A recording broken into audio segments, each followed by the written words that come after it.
পর্ব ৪ নিঃশেষের শুরু। সায়নের মুখ থেকে চিৎকার বেরিয়ে এল।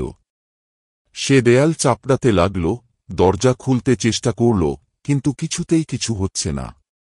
তুই ভুলে গিয়েছিলি, তাই না? ছায়ামূর্তি এবার উঠে দাঁড়াল।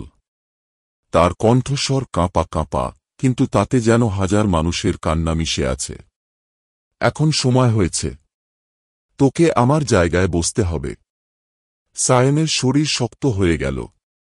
সে বুঝতে পারছিল, ধীরে ধীরে তার হাত পা অবশ হয়ে আসছে। চেয়ারটা এক অদৃশ্য শক্তিতে তার দিকে এগিয়ে আসছে। সে দৌড়াতে চাইল, কিন্তু পারল না। শরীর অসাড় হয়ে গেল। একটা ঠান্ডা স্পর্শ তার কাঁধে। বসে পড়। শেষবারের মতো চিৎকার করে উঠল সায়ন।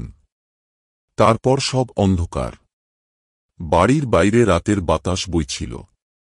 পুরনো দরজাটা আবার ধীরে ধীরে বন্ধ হয়ে গেল। চেয়ারটার দিকে তাকালে দেখা যাবে, সেখানে এখন সায়ন বসে আছে, অপেক্ষায়, অন্য কারো ফেরার।